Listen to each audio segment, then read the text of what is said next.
Intermittent fasting सुना तो सबने होगा, आजकल इसका हर जगह क्रेज है। सबसे पॉपुलर है 16:8 डाइट, मतलब 8 घंटे खाना खाना, बाकी 16 घंटे सिर्फ फास्टिंग। साउंड्स कूल ना? Weight loss, sugar control, metabolism boost, सब प्रॉमिसेस मिलते हैं यहाँ पर।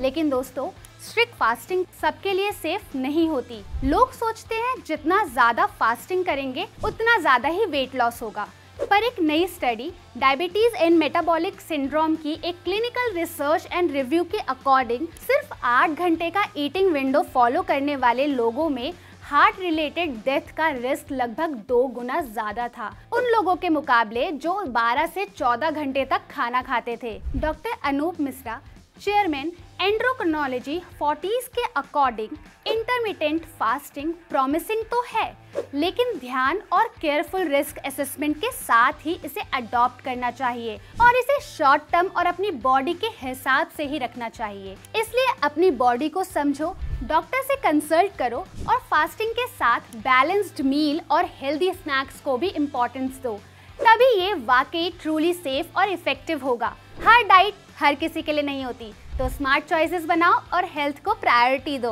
क्या आप जानते हैं कि आजकल थायराइड प्रॉब्लम्स हर घर में कॉमन होती जा रही है। हाइपोथायराइडिज्म और हाइपरथायराइडिज्म दोनों ही वाइडली देखे जा रहे हैं। लोग अक्सर सोचते हैं कि सिर्फ मेडिसिन लेना ही काफ़ी है, लेकिन दोस्तों, डाइट भी थायराइड हेल्थ के लिए इक्वली इम्पॉर्टेंट है। इसलिए आज मैं आपको बताऊंगी कि कौन से 5 फूड ऐसे हैं जो थायराइड पेशेंट्स को अवॉइड करना चाहिए। पहला है रॉ क्रूसिफरस वेजिटेबल्स, यानी कि ब्रोकली, कैबेज, हरे पत्तेदार सब्जी, कॉलीफ्लावर जैसे रॉ सब्जियों में गोइट्रोजेंस होते हैं जो आयोडीन अपटेक में इंटरफेयर कर सकते हैं, इसलिए इन्हें अच्छे से कुक कर ही खाना चाहिए। दूसरा है सोय प्रोडक्ट्स, यानी कि सोय मिल्क, टोफू और सोय बेस्ड फूड्स। अगर मेडिकेशन ले रहे हैं तो टाइमिंग का ध्यान रखें, क्योंकि सोय कुछ स्टडीज में मेडिकेशन एब्जॉर्प्शन को स्लो कर सकता है। तीसरा है प्रोसेस्ड और पैकेज्ड फूड, यानी रेडी टू ईट।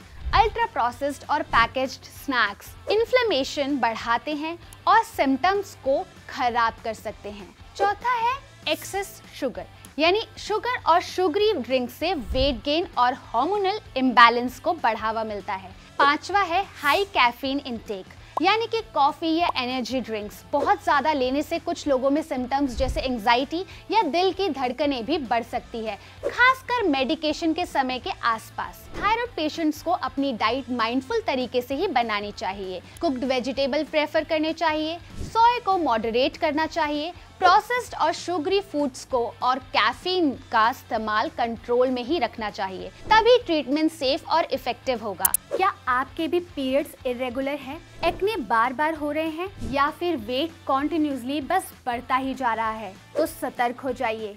ये सिर्फ हार्मोनल प्रॉब्लम नहीं, बल्कि PCOS का साइन भी हो सकता है। PCOS यानी पॉलीसिस्टिक ओवरी सिंड्रोम एक हार्मोनल इम्बैलेंस जिसमें ओवरीज एग्स प्रॉपर्ली रिलीज नहीं करते, छोटे छोटे सिस्ट बन जाते हैं। आजकल ये यंग फीमेल्स में इनफर्टिलिटी का एक बड़ा रीजन बन गया है। इसलिए आज मैं आपको इसके 5 मेन रीजंस बताऊंगी जिसे आपको याद रखना है। पहला है हार्मोनल इम्बैलेंस, इसमें एंड्रोजन ज्यादा बन जाते हैं और ओव्यूलेशन को ब्लॉक कर देते हैं। दूसरा है egg release problem, ovulation irregular या फिर बिल्कुल जीरो हो जाना। तीसरा है इंसुलिन रेसिस्टेंस, बॉडी में इंसुलिन ज्यादा बनता है और हार्मोन्स को इम्बैलेंस कर देता है, साथ ही ओवरीज पर सिस्ट बनने लगते हैं। चौथा है पुअर एग क्वालिटी, यानी कि एग्स हेल्दी मैच्योर नहीं हो पाते। पांचवा है यूट्राइन लाइनिंग इश्यूज, मतलब यूट्रस की लाइनिंग प्रॉपर्ली डेवलप नहीं होती, जिससे एम्ब्रियो